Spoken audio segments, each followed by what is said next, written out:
আজ কেন জীব ভ্রমিত হচ্ছে? তার একটাই কারণ, আমরা নিজেরা আমাদের সনাতনকে জানছি না, আমাদের ধার্মিক গ্রন্থ সনাতন গ্রন্থকে পড়ছি না। এখানে কে কে গীতা পড়েন একবার হাত তুলুন দেখি তো। মহারাজ, এত এত সবারই মধ্যে যদি এই কয়জন গীতা পড়ে, আমাদের সনাতন ধর্মের কি হবে?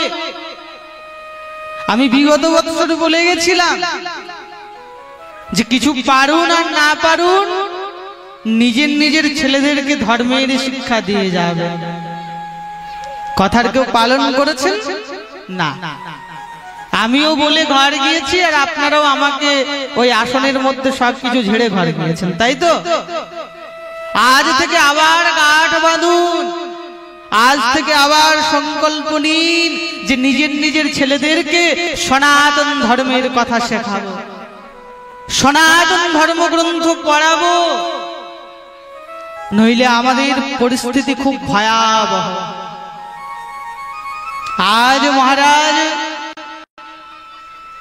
আমাদের হিরণ্ময় গোস্বামী মহারাজ, তিনি পাঠ থেকে যাচ্ছিলেন, মাঝ রাস্তার মধ্যে বিধর্মীরা তার উপরে প্রহার করে। আজ যদি সনাতন ধর্মের এই ভারতবর্ষের মধ্যে যদি অত্যাচার হয়, ভাবুন আস্তে আস্তে সেই দিন ঘনিয়ে আসছে। এখনো যদি আপনারা সতর্ক না হন, এখনো যদি সনাতন ধর্মের জন্য কিছু না করেন, তো সময় কিন্তু প্রচুর ভয়াবহ। কিছু করুন আর না করুন, নিজের ছেলেদেরকে কৃপা করে ধর্মের জ্ঞান। হিরণ্ময় গোস্বামীর শিখা কেটে ফেলল।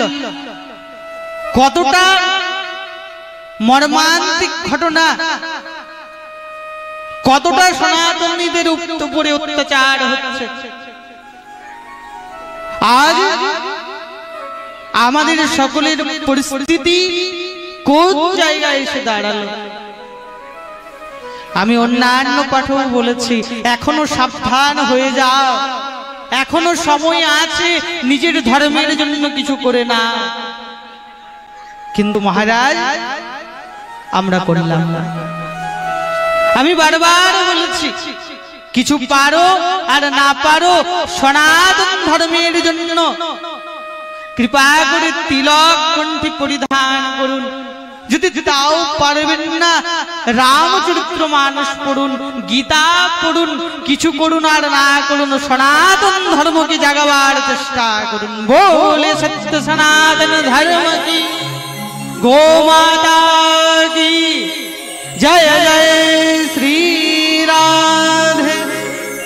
আজ থেকে কে কে সনাতন ধর্মের জন্য কিছু করবে? কেউ করবে না? যে যে করবে নিজে নিজের হাত তুলবে। কে কে গীতা পড়বে? কে কে নিজের ছেলেদেরকে রামচরিত্র মানস শোনাবে? সবাই তো। যে যে শোনাবে জোরসে क्या बोलना पड़ेगा?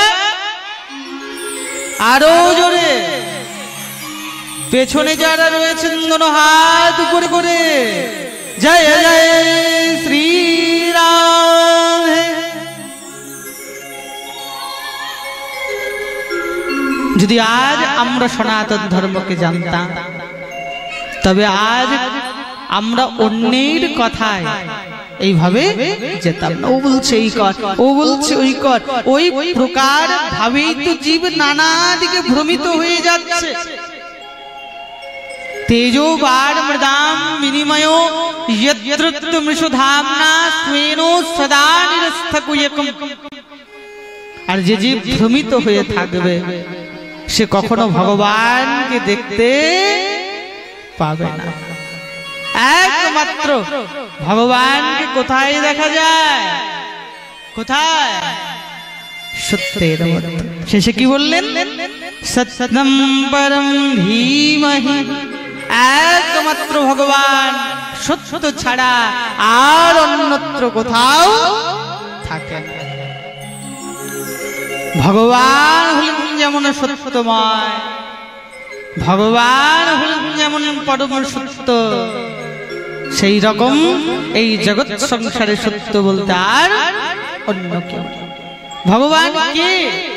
সচিদানন্দ রূপায় যে স্বয়ং সত্যবান। এই জগৎ সংসারের মধ্যে আমাদের সেই গ্যারান্টি নাই, আমাদের সেই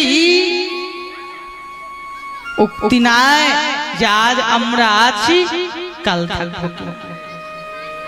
আমাদের কোনো গ্যারান্টি আছে? কেউ বুকে হাত দিয়ে বলতে পারবে যে আমি পার্মানেন্ট? কখনো। কারণ আমাদের সে অস্তিত্ব নাই। একমাত্র জগৎ সংসারের কেউ যদি পার্মানেন্ট আছে, কেউ যদি জগৎ সংসারের মধ্যে আছে, সে কে? স্বয়ং ভগবান। আর আমরা আজ আছি, কাল থাকবো কিনা তারও কোনো গ্যারান্টি